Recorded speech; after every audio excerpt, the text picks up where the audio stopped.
éduqués au niveau de nos droits et libertés. Accueillez Jean-François Dubois!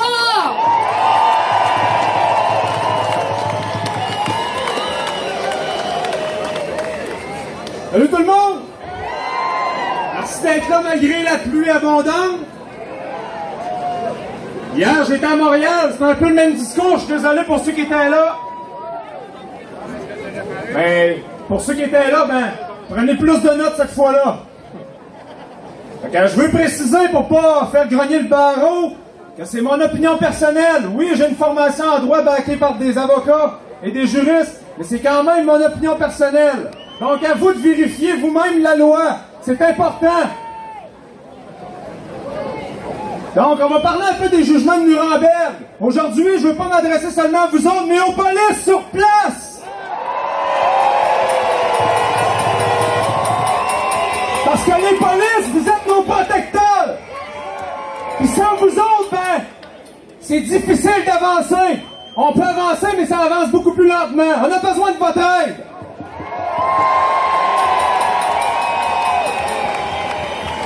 Donc, chers policiers, je vais vous donner quelques conseils pour pouvoir vous défendre si jamais vous décidez de désobéir aux ordres.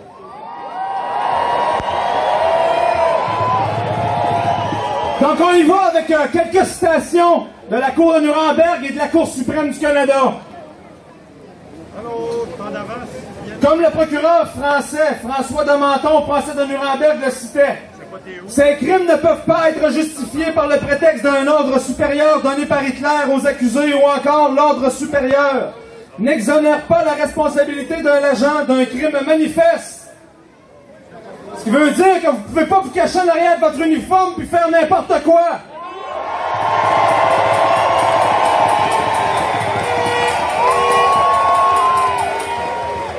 Le fait qu'une personne a agi en vertu d'une ordonnance, c'est-à-dire qu'ils exécutent les ordres ou qu'ils font leur job comme on se fait répondre tout le temps. Je fais ma job, moi!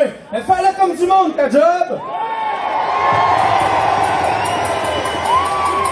Ne l'exonère pas de sa propre responsabilité pénale internationale personnelle, parallèlement à l'obligation du subalterne d'échapper à l'exécution des ordres par rapport à des actes criminels. Ce qui veut dire, chers messieurs les policiers, que si vous faites n'importe quoi et que vous accomplissez des ordres qui sont illégaux, vous pourriez avoir une responsabilité au sens du droit civil québécois et au sens du droit pénal international.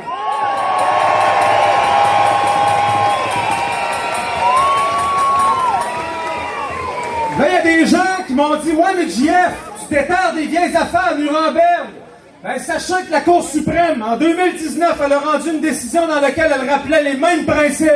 C'est la Cour, c'est l'instance, c'est l'instance la plus haute de notre pays. C'est quand même pas n'importe qui l'a dit, là. Donc, les policiers, vous êtes bien baqués. Merci de nous aider.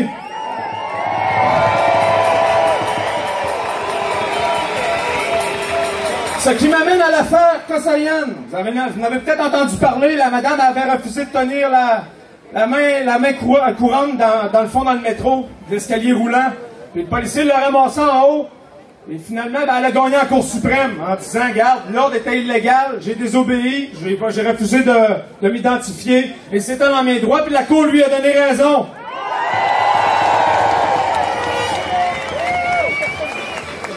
Encore une citation, mes chers amis. Le policier a l'obligation d'avoir une connaissance et une compréhension adéquate du droit criminel et pénal, des infractions qu'il est appelé à prévenir et à réprimer, et des droits et libertés protégés par les chartes. Nul ne peut ignorer la loi, chers messieurs les agents. Si nous autres on doit la connaître, alors imaginez-vous!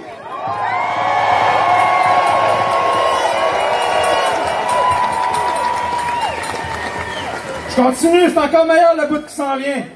Il doit être en mesure de faire preuve de jugement quant aux droits applicables. Et il ne peut s'en remettre aveuglément aux formations et aux instructions reçues, qui, bien qu'elles doivent être prises en compte dans l'appréciation de sa conduite, ne sont toutefois pas elles-mêmes déterminantes. Un policier ne peut éviter d'engager sa responsabilité civile personnelle simplement en plaidant qu'il ne faisait qu'exécuter un ordre qu'il savait ou devait savoir illégal.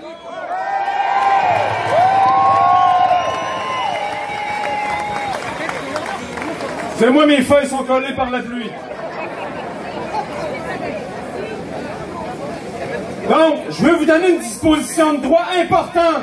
Prenez-la bien en mémoire ou en note. Ce qui peut vous rendre service en droit québécois, quand vous pensez ne pas avoir commis d'infraction ou quand le policier ne vous mentionne pas l'infraction que vous avez commis et qui refuse de le faire comme on a vu dernièrement dans certaines vidéos virales. C'est l'article 73 du Code de procédure pénale qui vous donne le droit, chers messieurs et dames, de refuser de vous identifier. Je vais vous la lire, la disposition, parce que c'est bien plus le fun quand on la lit. Une personne peut refuser de déclarer ses noms et adresses ou de fournir des renseignements permettant d'en confirmer l'exactitude tant qu'elle n'est pas informée de l'infraction alléguée contre elle.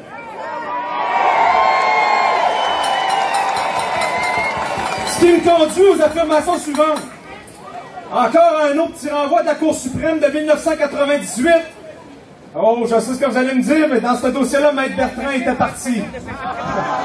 Donc, je sais ce que vous vous dites, mais quand même. Donc, je vais vous parler, là, du principe de l'effectivité. Parce que beaucoup de gens confondent le droit d'agir et le pouvoir d'agir. C'est bien important de faire la distinction entre les deux. Je vais essayer de vous vulgariser un peu le paragraphe tout de suite. Si j'arrive en avant de monsieur ici avec un pistolet et que je lui demande son portefeuille, est-ce que j'ai le droit de lui demander son portefeuille? Non! Mais j'ai le pouvoir d'y demander parce que j'ai un effectif! Ben ça, le gouvernement, lui, techniquement, il n'a aucun pouvoir, mais il a le droit. Mais il n'a pas le droit pour d'autres choses, que je vais expliquer plus tard. Mais il a le pouvoir de le faire parce que la Sûreté du Québec et les corps de police municipale le bac.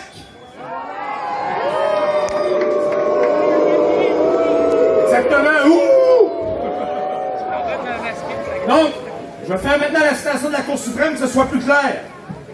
Pour montrer à notre gouvernement que c'est leur propre cour qui établit ces genres de règlements-là.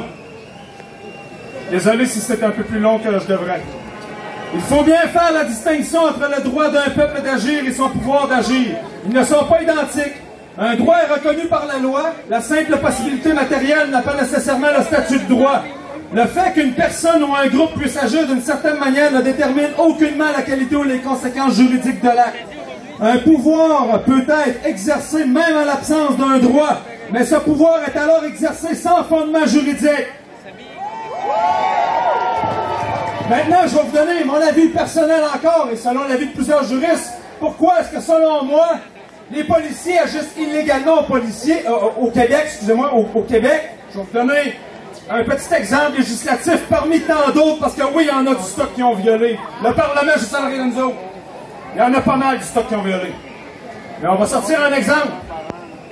La loi sur l'Assemblée nationale, l'article 2, affirme que le Parlement de Québec assume tous les pouvoirs attribués à la législature de la province de Québec ou de la législature du Québec. Ce qui veut dire que le Parlement n'est pas la législature, parce qu'assumer en droit la définition légale, c'est prendre en charge. Si le Parlement de Québec prend en charge les pouvoirs de la législature, il ne l'est pas. Donc, comme la Cour suprême l'a affirmé dans le renvoi sur les droits linguistiques du Manitoba en 85, tout ce qui découle de quelque chose d'illégal est susceptible d'être contesté.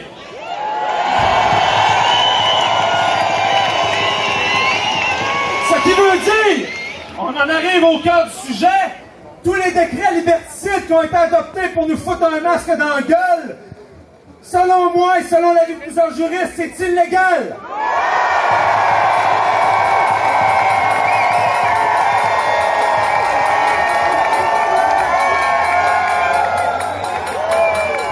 Y compris la loi sur la santé publique, bien sûr, elle y passe aussi, étant donné qu'elle a été adoptée en 2001, bien après 1982.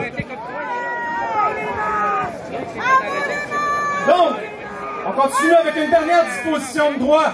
La Charte canadienne des droits et libertés. Que l'on aime la Constitution du Canada ou pas, si on a le droit, c'est des opinions politiques, mais on ne peut pas passer à côté du droit qui nous régit tous aujourd'hui.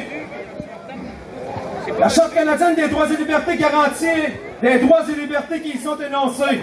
Ils ne peuvent être restreints que par une règle de droit dans les limites qui soient raisonnables et dont la justification puisse se démontrer dans le cadre d'une société libre et démocratique.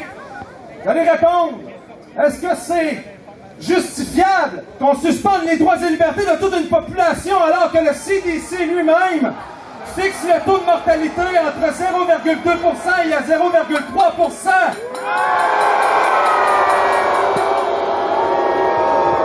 plus aberrant, c'est que l'OMS fixait le taux de mortalité au début de la pandémie à 3,4 % sans qu'ils connaissent pourtant le virus. Ils ont dit n'importe quoi, régime de peur de merde.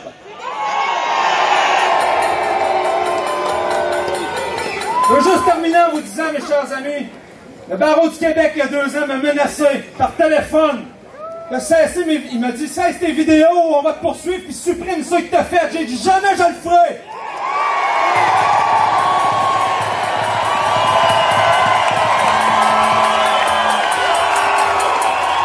J'ai pris une pause pendant 2 ans parce que j'ai pas une santé super forte. Je vais être honnête avec vous autres. Et puis j'ai eu 2 beaux enfants dont leur nom est inscrit sur mon bracelet ici avec ma fiancée qui est présente aujourd'hui. Mais j'ai pris une pause parce que j'avais pas le moyen de payer des grosses contraventions. Mais aujourd'hui, la pause est finie parce que j'ai pas le moyen de les abandonner.